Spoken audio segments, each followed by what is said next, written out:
नमस्कार, मैं हूं शशि।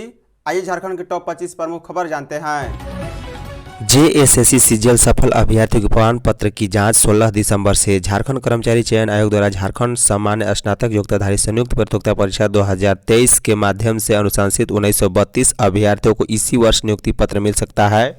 आयोग की अनुशंसा पर विभागों ने अभ्यर्थियों की काउंसलिंग तथा प्रमाण पत्रों की जाँच का कार्यक्रम घोषित कर दिया। प्रमाण पत्रों की जांच पूरी होने के बाद बड़ा कार्यक्रम आयोजित कर मुख्यमंत्री हेमंत सोरेन के हाथों अभ्यर्थियों को नियुक्ति पत्र दिया जाएगा। बता दें किसी कारणवश यदि दिसंबर माह में नियुक्ति पत्र वितरण समारोह आयोजित नहीं हुआ है तो 9 वर्ष 2026 जनवरी के पहले सप्ताह में अभ्यर्थियों को नियुक्ति पत्र दे दिया जाएगा। कार्मिक विभाग ने सहायक प्रशाखा पदाधिकारी पद के लिए प्रमाण पत्रों की जांच 16 से लेकर 20 दिसंबर तक करने का निर्णय लिया। वहीं कनीय सचिवालय सहायक के लिए प्रमाण पत्रों की जाँच 22 दिसंबर से होगी। बता दें अभ्यर्थियों के प्रमाण पत्रों की जांच प्रोजेक्ट भवन स्थित विभाग में होगी। इसी तरह कल्याण विभाग के प्रखंड कल्याण पदाधिकारी पद के लिए अनुशंसित अभ्यर्थियों प्रमाण पत्रों की जांच 19 तथा 20 दिसंबर तक करने का निर्णय लिया गया है। झारखंड में नगर निकाय चुनाव बैलेट पेपर से कराएगी सरकार। झारखंड में इस बार नगर निकाय चुनाव बैलेट पेपर से कराए जाएंगे। राज्य निर्वाचन आयोग ने चुनाव के लिए बैलेट पेपर की छपाई की तैयारी शुरू कर दी है। चुनाव के लिए कुल 45 लाख बैलेट पेपर छपाई किए जाएंगे। आयोग के निर्देश पर सभी जिलों में वार्ड और मतदान केंद्र का निर्धारण भी शुरू कर दिया गया। बता दें धनबाद जिले में इस बार 2 स्थानों पर चुनाव होंगे, धनबाद नगर निगम और चिरकुंडा नगर परिषद। इसके साथ ही पड़ोसी बोकारो जिले के चास नगर निगम का भी चुनाव होना है। राज्य निर्वाचन आयोग ने ईवीएम की अनुपलब्धता को देखते हुए बैलेट पेपर से चुनाव कराने का निर्णय लिया है। बताया जा रहा है कि निकाय चुनाव के लिए जितनी संख्या में ईवीएम की आवश्यकता थी उतनी झारखंड में उपलब्ध नहीं है। पहले अन्य राज्यों से ईवीएम की व्यवस्था की जाती थी, लेकिन इस बार पड़ोसी राज्यों से भी ईवीएम उपलब्ध नहीं हो सकी। वर्तमान में उपलब्ध ईवीएम की अवधि समाप्त हो चुकी है, जबकि कंपनियों ने नए ईवीएम उपलब्ध कराने में 1 वर्ष का समय की मांग की है। बैलेट पेपर के अलावा आयोग ने बैलेट बॉक्स के रंग रोगन और चुनाव के दौरान चुनाव पदाधिकारी द्वारा प्रयोग किए जाने वाले बुकलेटों के प्रकाशन की प्रक्रिया भी शुरू कर दी है। झारखंड मौसम पारा 3.6 डिग्री तक पहुंचा। राजधानी रांची समेत पूरे राज्य में ठंड का प्रकोप लगातार घट बढ़ रहा है। कभी ठंड की कनकनी तो कभी गुलाबी धूप का आनंद। रांची का तापमान देश के कई ठंडे प्रदेशों से भी कम हो गया है। शनिवार को शिमला का न्यूनतम तापमान 8 डिग्री सेल्सियस रिकॉर्ड किया गया, जबकि रांची का 5.2 डिग्री रहा है। बता दें उत्तर पश्चिमी हवाओं का प्रभाव लगातार बढ़ रहा है। पिछले 24 घंटे के दौरान पूरे राज्य का मौसम शुष्क बना रहा। सबसे अधिक तापमान 28 डिग्री सेल्सियस चाईबासा तो सबसे कम 3.6 डिग्री सेल्सियस कांके का रिकॉर्ड किया गया। उधर राजधानी रांची का अधिकतम 22.6 डिग्री और न्यूनतम 5.2 डिग्री रिकॉर्ड किया गया है। बता दें रांची द्वारा जारी पूर्वानुमान में बताया गया है कि राज्य में अगले 3 दिनों 14, 15, 16 दिसंबर को न्यूनतम तापमान में 2 से 3 डिग्री सेल्सियस की वृद्धि हो सकती है। इसके बाद अगले 2 दिनों 17, 18 दिसंबर को न्यूनतम तापमान में कोई बड़े बदलाव की संभावना नहीं है। वहीं 19 दिसंबर तक पूरे राज्य में सुबह और देर रात कोहरा या धुंध का असर और बाद में मुख्यतः आसमान साफ रहेगा। गढ़वा में नवजात को 5 लाख में बेचा, महिला गिरफ्तार। गढ़वा के डंडा थाना क्षेत्र के एक दंपति द्वारा 7 दिन के नवजात शिशु को बेचने का मामला प्रकाश में आया है। हालांकि सूचना मिलते ही डंडा थाना पुलिस ने पलामू जिले के मेदिनीनगर थाना क्षेत्र अंतर्गत रेडमा से नवजात को रेस्क्यू कर लिया है। पुलिस नवजात को खरीदने वाली एक महिला को भी हिरासत में लेकर पूछताछ कर रही है। बता दें गढ़वा जिले में डंडा थाना क्षेत्र के छपरदग्गा गाँव के एक परिवार ने नवजात के जन्म लेने के दूसरे दिन ही उसकी मां से छीनकर उसे बेच दिया था। इसकी जानकारी ग्रामीणों से डंडा पुलिस को मिली। डंडा थाना प्रभारी दिलीप कुमार ने छापेमारी करते हुए शनिवार को नवजात को बरामद कर लिया है। बताया जा रहा है कि नवजात को खरीदने वाला दंपति ने पुलिस को बताया है कि उसने 5 लाख रुपए में नवजात को खरीदा है। नवजात की मां की मानसिक स्थिति कमजोर होने की बात कही जा रही है, जबकि उसे खरीदने वाला परिवार संपन्न है। झारखंड के पंचायतों के लिए केंद्र से भुगतान शुरू। झारखंड सरकार के लिए राहत भरी खबर है। लंबे समय से रुके हुए 15वें वित्त आयोग के अनुदान पर केंद्र सरकार ने रोक हटा दी है। इसके तहत झारखंड को पहली किस्त के रूप में 275 करोड़ रुपए की राशि स्वीकृत की जा चुकी है। इससे राज्य की पंचायतों को भुगतान का रास्ता साफ हो गया है और विकास कार्यों को गति मिलने की उम्मीद है। बता दें कि 15वें वित्त आयोग के तहत मिलने वाली यह राशि सीधे ग्रामीण स्तर पर विकास कार्यों में खर्च की जाएगी। पंचायतों को लंबे समय से इस अनुदान का इंतजार था। राशि जारी होने से गांवों में बुनियादी सुविधाओं जैसे सड़क, पेयजल, स्वच्छता और अन्य जन कल्याणकारी योजनाओं को आगे बढ़ाने में मदद मिलेगी। गौरतलब है कि कुछ तकनीकी और प्रक्रियागत कारणों से झारखंड को मिलने वाला यह अनुदान रुका हुआ था। राज्य सरकार ने केंद्र सरकार द्वारा निर्धारित सभी आवश्यक गाइडलाइन और अर्हताओं को पूरा किया। इसके बाद केंद्र ने झारखंड के लिए अनुदान जारी करने का निर्णय लिया है। गढ़वा में 15 दिसंबर से धान क्रय की तैयारी पूरी, 2 लाख क्विंटल का लक्ष्य। जिले भर में इस बार अच्छी बारिश होने के कारण धान का बम्पर उत्पादन होने की उम्मीद है। अच्छी बारिश के कारण जिला अंतर्गत विभिन्न प्रखंडों में 56,400 हेक्टेयर लक्ष्य के विरुद्ध 54,426 हेक्टेयर में आच्छादन हुआ था। विभाग के अनुसार अब की साल प्रति हेक्टेयर करीब 33 क्विंटल धान उत्पादन का लक्ष्य है। उसी हिसाब से जिले भर में इस वर्ष 17.96 लाख क्विंटल धान के उत्पादन की उम्मीद है। इधर अब तक धान क्रय केंद्र नहीं खोलने से किसानों भी औने पौने दाम में खुले बाजार में बेचने को विवश हो रहे हैं। बता दें 52 धान क्रय केंद्रों को चिन्हित किया गया है। उक्त केंद्रों पर 15 दिसंबर से धान क्रय किया जाएगा। जिला आपूर्ति पदाधिकारी देवानंद राम ने बताया है कि धान क्रय केंद्र पर इस वर्ष 2 लाख क्विंटल धान खरीद का लक्ष्य रखा गया है। इधर डीसी दिनेश यादव ने रंका प्रखंड अंतर्गत संचालित और नवनिर्मित धान अधिप्राप्ति केंद्रों, भंडारण स्थलों व सहकारिता से जुड़ी आधारभूत संरचनाओं का भ्रमण कर वास्तविक स्थिति की समीक्षा की है। युवा राजद ने छात्रों की समस्याओं को लेकर राज्यपाल से की मुलाकात। युवा राष्ट्रीय जनता दल झारखंड प्रदेश के नेताओं ने शनिवार को युवाओं और छात्रों से जुड़े विभिन्न मुद्दों को लेकर राज्यपाल से मुलाकात की और शिक्षा, रोजगार तथा प्रतियोगी परीक्षाओं से संबंधित समस्याओं को लेकर राज्यपाल को ज्ञापन सौंपा। प्रदेश अध्यक्ष रंजन कुमार यादव के नेतृत्व में राज्यपाल को ज्ञापन सौंपने के बाद बताया गया है कि राज्य के बड़ी संख्या में युवा आर्थिक परेशानियों के कारण पढ़ाई और प्रतियोगी परीक्षा में शामिल नहीं हो पा रहे हैं। खासकर ग्रामीण क्षेत्रों में और गरीब परिवार के छात्रों को आर्थिक कठिनाइयों का सामना करना पड़ रहा है। हाई कोर्ट के अधिवक्ता से 2 करोड़ की रंगदारी की मांग, केस दर्ज। खेलगांव थाना क्षेत्र के सैनिक कॉलोनी में रहने वाले हाई कोर्ट के अधिवक्ता कुणाल सिंह से राहुल दुबे गैंग के सदस्य प्रकाश शुक्ला ने 2 करोड़ रुपए की रंगदारी मांग की है। इस संबंध में कुणाल सिंह ने खेलगांव थाना में लिखित आवेदन दिया है, जिसके आधार पर पुलिस ने प्राथमिकी दर्ज कर ली है। कुणाल सिंह ने पुलिस को बताया है कि उन्हें व्हाट्सएप कॉल के जरिए धमकी दी गई। कॉल करने वाले व्यक्ति ने कहा है कि वह राहुल दुबे गैंग से बोल रहा है और पूछा कि क्या कुणाल सिंह से बात हो रही है। बातचीत के दौरान उससे अपना नाम प्रकाश शुक्ला बताया और कहा है कि कुणाल सिंह कई जमीनों पर काम कर रहे हैं, इसलिए गैंग को मैनेज करके चलाना होगा। इसके लिए 2 करोड़ रुपए रंगदारी के रूप में देना होगा। इस पर कुणाल सिंह ने स्पष्ट किया है कि वह जमीन कारोबारी नहीं है, वह जमीन खरीदते हैं लेकिन बेचते नहीं। इस पर प्रकाश शुक्ला ने धमकी दी है कि यदि 1 सप्ताह के भीतर 2 करोड़ रुपए नहीं दिए गए तो उनकी हत्या कर दी जाएगी। फर्जी सामूहिक दुष्कर्म और रंगदारी मामले में 5 गिरफ्तार। चान्हो थाना की पुलिस ने एक केस के अनुसंधान के दौरान 5 लोगों को गिरफ्तार किया है। गिरफ्तार अभियुक्तों में साबिर खान, नसीम अहमद, नसीहा खातून, विक्की खान और इम्तियाज आलम शामिल हैं। ये सभी शिकायतकर्ता के विरुद्ध मारपीट, रंगदारी मामले और महिला के साथ छेड़छाड़ करने के आरोप में संलिप्तता पाए गए। पुलिस के अनुसार अनुसंधान के दौरान यह तथ्य सामने आया है कि अभियुक्त साबिर खान और नसीम ने पूर्व की दुश्मनी के चलते अपने ही गांव के सदाम अंसारी और अन्य लोगों के खिलाफ फर्जी सामूहिक दुष्कर्म का मामला दर्ज कराने के लिए षड्यंत्र रचा। इस षड्यंत्र के तहत नसीहा खातून को पैसे देकर तैयार किया गया और 2 सितंबर को बेड़ो में फर्जी घटनास्थल चिन्हित किया गया। इसके अलावा फर्जी गवाह बनाकर अभियुक्तों ने बेड़ो थाना में झूठ केस संख्या 85/25 दर्ज करवाया था। मुख्यमंत्री ने रांची का किया औचक निरीक्षण। मुख्यमंत्री हेमंत सोरेन शनिवार को बिना सुरक्षा काफिला तथा पूर्व सूचना के रांची शहर का औचक निरीक्षण करने निकले। उनके अचानक औचक निरीक्षण पर निकलने से प्रशासनिक महकमे में हलचल मच गई है। मुख्यमंत्री ने शहर के विभिन्न प्रमुख इलाकों का दौरा कर जमीनी हकीकत का प्रत्यक्ष जायजा लिया और नागरिक सुविधाओं की स्थिति को करीब से देखा। किसी को पता नहीं था कि गाड़ी में मुख्यमंत्री स्वयं बैठे हैं। निरीक्षण के दौरान मुख्यमंत्री ने शहर की यातायात व्यवस्था, पैदल यात्रियों की सुविधाएं, साफ सफाई, सार्वजनिक स्थलों की हालात और शहरी आधारभूत संरचनाओं का अवलोकन किया है। उन्होंने मौके पर मौजूद अधिकारियों को स्पष्ट निर्देश देते हुए कहा है कि आम नागरिकों की ईज ऑफ लिविंग और आवागमन को बेहतर बनाना सरकार की सर्वोच्च प्राथमिकताओं में है। इसे हर हाल में सुनिश्चित किया जाए। उन्होंने अधिकारियों को चेताया है कि योजनाओं का असर केवल कागजों तक सीमित न रहे, बल्कि उसका प्रभाव जमीन पर भी साफ दिखाई देना चाहिए।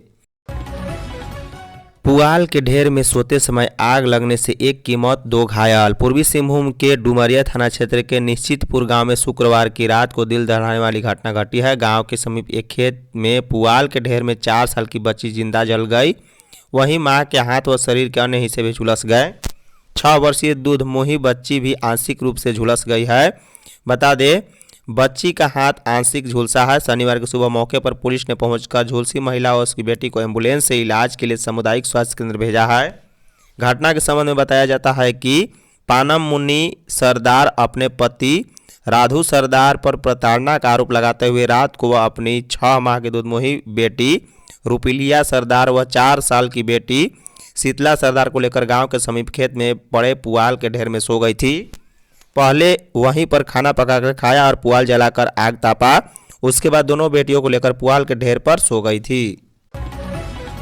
सरकारी योजनाओं में रिश्वतखोरी, आधा दर्जन अभियंता गिरफ्तार। सरकारी योजनाओं में रिश्वतखोरी अब अधिकारियों के लिए परेशानी बनती जा रही है। एंटी करप्शन ब्यूरो ने आधा दर्जन अधिकारियों को रंगे हाथ गिरफ्तार कर जेल भेजा है। इन अधिकारियों में 4 कार्यपालक अभियंता, 1 कैशियर और 1 नाजिर भी शामिल है। इस विभाग में अब तक 2 कार्यपालक अभियंता रिश्वत लेते पकड़े जा चुके हैं। पहली गिरफ्तारी 2013 में हुई थी, जबकि कार्यपालक अभियंता सोने लाल दास को 80,000 रुपये रिश्वत लेते गिरफ्तार किया गया। वहीं शिकायत आंवलाटोली निवासी ठेकेदार जितेंद्र चौबे ने की थी। बता दें, छापेमारी में उनके आवास से 14,840 रुपये और कई दस्तावेज भी बरामद किए गए। वहीं कार्यपालक अभियंता मनोज विद्यार्थी को एसीबी ने 20 जुलाई 2019 में 20,000 रुपये घूस लेते गिरफ्तार किया था। वहीं 15 जुलाई 2023 को चाईबासा में ग्रामीण विकास विशेष प्रमंडल के कैशियर भावतारण सिंह उर्फ बिट्टी सिंह को 50,000 रुपये रिश्वत लेते जमशेदपुर एसीबी की टीम ने रंगे हाथ गिरफ्तार किया था। सरकारी विद्यालयों की विशेष अभिभावक शिक्षक बैठक में भाग लेंगे मंत्री और विधायक। राज्य के सरकारी विद्यालयों में विशेष अभिभावक शिक्षक बैठक 19 से 24 दिसंबर तक 4 चरणों में आयोजित की जाएगी। इसमें 960 विद्यालयों में जनप्रतिनिधि और राज्य व जिला स्तरीय पदाधिकारी विशेष रूप से सम्मिलित होकर अभिभावकों एवं शिक्षकों को प्रोत्साहित करेंगे। इसमें परीक्षा परिणाम एवं अन्य मानकों में उच्च प्रदर्शन करने वाले 480 विद्यालय तथा इतने ही निम्न प्रदर्शन करने वाले विद्यालय सम्मिलित हैं। बता दें, 24 दिसंबर को चयनित विद्यालयों में जनप्रतिनिधि शामिल होंगे। मुख्यमंत्री हेमंत सोरेन ने भी सभी मंत्रियों, सांसदों एवं विधायकों को पत्र लिखकर इस बैठक में शामिल होने की अपील की है। उन्होंने कहा है कि राज्य सरकार सरकारी विद्यालयों में अध्ययनरत बच्चों के उज्जवल भविष्य के लिए कृत संकल्प है। राज्य सरकार की ओर से शिक्षा के सुदृढ़ीकरण के लिए अनेक प्रयास, जैसे बाल देश सुविधाएं, जिसमें मुख्यमंत्री उत्कृष्ट विद्यालय एवं आदर्श विद्यालय की स्थापना, शिक्षक नियुक्ति, ICT एवं स्मार्ट क्लास, समेकित गणित एवं विज्ञान लैब भी शामिल है। बता दें, राज्य के मुख्य सचिव अविनाश कुमार ने भी सभी उपायुक्तों को पत्र लिखकर 4 चरणों में आयोजित होने वाली विशेष अभिभावक शिक्षक बैठक को सफल बनाने के लिए आवश्यक कार्रवाई करने के निर्देश दिए हैं। शराब घोटाला मामले में विनय चौबे कार्यकाल के सभी उत्पाद आयुक्तों से ईडी करेगी पूछताछ। राज्य में शराब घोटाला केस में PMLA अधिनियम के तहत जांच कर रही ईडी अब एक कर पूर्व उत्पाद सचिव विनय कुमार चौबे के कार्यकाल के सभी आयुक्त उत्पादों को समन करने जा रही है। बता दें, अगले हफ्ते से ईडी जांच रेस पकड़ने वाली है। उत्पाद एवं मद्य निषेध विभाग के पूर्व प्रधान सचिव विनय कुमार चौबे के कार्यकाल में जो आयुक्त उत्पाद सह Jharkhand state beverages corporation limited के प्रबंधन निदेशक रहे, उनमें IAS Amit Kumar, IAS Kamleshwar Prasad, IAS कर्ण सत्यार्थी व IAS अधिकारी फैज अक अहमद भी शामिल हैं। इन IAS अधिकारियों में पूर्व आयुक्त उत्पाद अमित कुमार, कर्ण सत्यार्थी व फैज अक अहमद से ACB झारखंड के अधिकारी भी पूछताछ कर चुके हैं। झारखंड के स्कूलों के समय में होगा बदलाव। झारखंड में ठंड और शीतलहर का दौर जारी है। झारखंड पेरेंट्स एसोसिएशन ने राज्य में लगातार बढ़ती ठंड की गंभीर स्थिति को देखते हुए शिक्षा सचिव झारखंड सरकार को ज्ञापन भेजकर सभी सरकारी एवं गैर सरकारी विद्यालयों के समय में बदलाव की मांग की है। एसोसिएशन के अध्यक्ष अजय राय ने कहा है कि कांके, गुमला, खूंटी, सिमडेगा, मेदिनीनगर, हजारीबाग सहित राज्य के कई जिलों में न्यूनतम तापमान 3 से 7 डिग्री तक पहुंच गया। सुबह के समय में 500 मीटर से भी कम विजिबिलिटी, घना कोहरा और तेज शीतलहर बच्चों के लिए स्कूल पहुंचने को जोखिमपूर्ण बन रही है। उन्होंने कहा है कि अभिभावकों से मिल रही लगातार शिकायतों और मौसम विभाग की चेतावनी में तापमान में और गिरावट की संभावना जताई गई है। अजय राय ने सभी सरकारी एवं गैर सरकारी स्कूलों के समय में कम से कम 2 घंटे का परिवर्तन अनिवार्य करने की बात कही है। मैया सम्मान की 5,000 रुपये जल्द। झारखंड में यदि मैया सम्मान योजना का लाभ लेती हैं तो आपके लिए खास खबर है। बता दें, योजना के पैसे जल्द ही आपके खाते में हेमंत सरकार ट्रांसफर करने वाली है। जानकारी के अनुसार मुख्यमंत्री मैया सम्मान योजना के लाभ को क्रिसमस से पहले या नवंबर और दिसंबर माह की राशि देने की तैयारी चल रही है। इस बार महिलाओं को एक साथ 5,000 रुपये खाते में ट्रांसफर की जाएगी। राशि ट्रांसफर करने के लिए जिला स्तर पर जरूरी प्रक्रिया पूरी की जा रही है। राज्य में करीब 51 लाख महिलाओं को हर महीने योजना की राशि मिलती है। बता दें कि इससे पहले सितंबर की किस्त दुर्गा पूजा से पहले और अक्टूबर की किस्त दीपावली व छठ से पहले जारी की गई थी। बता दें, मैया सम्मान योजना की सभी शर्तें पूरा करते हैं तो आपको इसका लाभ मिलना चाहिए, लेकिन कई बार पात्र होने के बावजूद भी राशि खाते में नहीं आती। ऐसी स्थिति में सबसे पहले बैंक जाकर यह जांच करें कि आपका खाता आधार से लिंक है या नहीं, क्योंकि यही सबसे आम कारण होता है। इसके अलावा बायोमेट्रिक सत्यापन पूरा न होने पर भी पैसा खाते में नहीं आते हैं। उड़ान रद्द या विलंब होने पर होटल किराए में मनमानी नहीं। सर्दियों के मौसम में कोहरा और खराब मौसम के चलते रांची एयरपोर्ट से आने जाने वाली कई उड़ानें रद्द या विलंब से संचालित हो रही है। ऐसी स्थिति में यात्रियों को होटल, लॉज और गेस्ट हाउस में रुकना पड़ता है। इसे देखते हुए रांची जिला प्रशासन ने होटल संचालकों के स्पष्ट दिशा निर्देश जारी किए हैं। जिला प्रशासन की ओर से शनिवार को जारी प्रेस विज्ञप्ति में कहा गया है कि उड़ान रद्द या विलंब होने की स्थिति में होटल किराए में किसी भी प्रकार की मनमानी बढ़ोतरी नहीं की जाए। यात्रियों से केवल पूर्व निर्धारित और सामान्य दरों पर ही कमरों का किराया वसूला जाए। प्रशासन ने होटल संचालकों को निर्देश दिया है कि वे यात्रियों के साथ सहयोगात्मक और मानवीय व्यवहार करें तथा किसी भी तरह का अतिरिक्त या छिपा हुआ शुल्क न ले। भारतीय विमानपत्तन प्राधिकरण के अनुसार दिसंबर और जनवरी माह में घने कोहरे के कारण विशेषकर उत्तर भारत की उड़ानों में अक्सर बाधा उत्पन्न होती है। झारखंड में स्पेशल टीचर के पद पर ढेरों भर्ती, जल्द करें आवेदन। झारखंड में सरकारी शिक्षक बनने का सपना देख रहे हैं तो आपके लिए खुशखबरी है। बता दें, झारखंड कर्मचारी चयन आयोग द्वारा स्पेशल टीचर के 3400 से अधिक पदों पर भर्ती की जा रही है, जिसके लिए आवेदन की प्रक्रिया 12 दिसंबर 2025 से शुरू हो चुकी है। इस भर्ती के लिए आवेदन आधिकारिक वेबसाइट पर जाकर कर सकते हैं। बता दें, झारखंड में इस भर्ती के तहत कक्षा 1 से 8 तक के लिए विशेष शिक्षक सहायक आचार्य की नियुक्ति की जाएगी। इस भर्ती के माध्यम से कुल 3451 पदों पर नियुक्ति की जाएगी, जिसमें सबसे ज़्यादा पद इंटर प्रशिक्षित विशेष शिक्षक सहायक आचार्य के लिए है, जिसकी संख्या 2399 है। वहीं 6 से 8 के लिए स्नातक प्रशिक्षित विशेष शिक्षा सहायक आचार्य के पद भी निर्धारित किए गए हैं। उम्मीदवार तय तारीख पर ऑनलाइन आवेदन कर सकते हैं। इन पदों पर भर्ती के लिए इंटर प्रशिक्षित विशेष सहायक आचार्य के लिए उम्मीदवारों के पास 12वीं में कम से कम 50% अंक होना अनिवार्य है। झारखंड में 15 दिसंबर से शुरू होगी धान खरीद। झारखंड की हेमंत सरकार ने खरीफ विपणन मौसम 2025-26 के तहत राज्य में धान अधिप्राप्त कार्य 15 दिसंबर 2025 सोमवार से शुरू करने की घोषणा की है। राज्य भर में धान खरीद के लिए 783 अधिप्राप्ति केंद्र बनाए गए। बता दें, राज्य के स्वास्थ्य मंत्री डॉक्टर इरफान अंसारी ने शुक्रवार को बताया है कि इस वर्ष किसानों को धान बिक्री पर बोनस सहित प्रति क्विंटल 2450 रुपये एकमुश्त भुगतान किया जाएगा। मंत्री ने कहा है कि राज्य के सभी मंत्रियों, सांसदों और विधायकों से अपील की है वे अपने अपने क्षेत्रों के चयनित धान अधिप्राप्ति केंद्र आदि पर पहुंचकर धान अधिप्राप्ति का कार्य शुभारंभ करें। डॉक्टर अंसारी ने कहा है कि जनप्रतिनिधि का यह दायित्व है कि वे किसानों का मनोबल बढ़ाए। सरकार किसानों के प्रति गंभीर है क्योंकि किसान समाज की रीढ़ है। उन्होंने कहा है कि जनप्रतिनिधियों की भागीदारी से किसानों को भरोसा मिलेगा कि सरकार हर कदम पर उनके साथ खड़ी है। पलामू में शादी के बाद नवविवाहिता लापता। पलामू के मोहम्मदगंज थाना क्षेत्र के कररिया गांव से एक नवविवाहिता 6 दिसंबर की रात से लापता है। महिला की शादी महज 2 माह पूर्व ही हुई थी। ससुराल से उससे अचानक गायब हो जाने के बाद अब तक कोई सुराग नहीं मिल सका। बता दें, मायके पक्ष वालों ने प्रशासन से बेटी को जल्द खोज निकालने की मांग की है।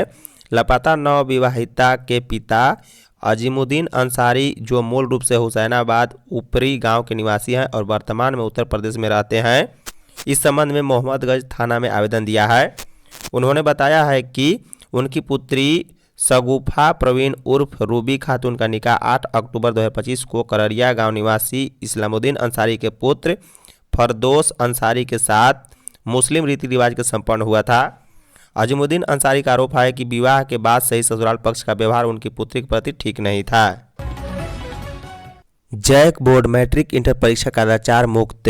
झारखंड एकेडमिक काउंसिल जैक की मैट्रिक एवं इंटरमीडिएट परीक्षा 2026 के लिए रांची जिले में परीक्षा केंद्रों और मूल्यांकन केंद्रों के चयन की बैठक शुक्रवार को उपायुक्त मंजूनाथ महंती की अध्यक्षता में हुई है। उपायुक्त ने निर्देश दिया है कि केंद्रों का चयन पूर्णतः निष्पक्ष और पारदर्शी हो, नकल की कोई गुंजाइश न रहे। केंद्रों में पर्याप्त कक्षाएं, सीसीटीवी, अच्छी रोशनी, पेयजल, शौचालय, सुगम यातायात और सुरक्षात्मक अनिवार्य हो। प्रस्तावित सूची पर चर्चा के बाद परीक्षार्थियों की सुविधा के लिए कुछ केंद्रों में बदलाव भी किया गया। सभी पदाधिकारियों ने सर्वसम्मति से परीक्षा को शांतिपूर्ण व पारदर्शी बनाने को जिला प्रशासन की सर्वोच्च प्राथमिकता बताया। बैठक में उप विकास आयुक्त सौरभ कुमार भुवनिया और नगर पुलिस अधीक्षक पारस राणा भी मौजूद थे। झारखंड से सस्ता धान पहुंच रहा उड़ीसा, 3200 रुपये प्रति क्विंटल से खरीद। सुंदरगढ़ जिले में धान खरीद केंद्र 20 दिसंबर से खोलने की तैयारी जोरों पर है। बता दें कि जिले की सीमाएं झारखंड के पश्चिमी सिंहभूम और सिमडेगा जिले से लगती है। यहां इस वर्ष धान का न्यूनतम समर्थन मूल्य 2369 रुपये तथा 81 रुपये बोनस मिलाकर कुल 2450 रुपये प्रति क्विंटल तय किया गया। इसके मुकाबले उड़ीसा में सरकार ने 3169 रुपये प्रति क्विंटल की दर से धान खरीद रही है। इसी मूल्य अंतर का फायदा उठाते हुए बिचौलिए झारखंड का सस्ता धान उड़ीसा की मंडियों में खपाने की साजिश रच रहे हैं। जानकारी के अनुसार झारखंड में धान की कटाई पहले ही पूरी हो चुकी है। अब वहां के बिचौलिए गांव-गांव घूमकर 1850 से 2000 रुपये प्रति क्विंटल के भाव से धान खरीद रहे और उसे सीमावर्ती रास्तों से होकर उड़ीसा के गोदामों व राइस मिलों में जमा करा रहे हैं। यह धान अब पंजीकृत किसानों के नाम पर मंडियों में बेचा जाएगा। बता दें, सुंदरगढ़ जिले के जराईकेला, नुआगांव और बीरमित्रपुर मार्ग से सबसे ज्यादा धान उड़ीसा की ओर आ रहा है। राष्ट्रपति का 29 दिसंबर को जमशेदपुर का दौरा। लौह नगरी जमशेदपुर के लिए 29 दिसंबर का दिन बेहद ही खास होने जा रहा है। देश की राष्ट्रपति द्रौपदी मुर्मू इस दिन शहर में होंगी और 2 महत्वपूर्ण कार्यक्रम में हिस्सा भी लेंगी। उनका यह दौरा सुबह आदिवासी संस्कृति के केंद्र करंडी से शुरू होगा और दोपहर में तकनीकी संस्थान NIT के दीक्षांत समारोह के साथ समापन होगा। राष्ट्रपति भवन ने उनके कार्यक्रम की आधिकारिक पुष्टि कर दी है।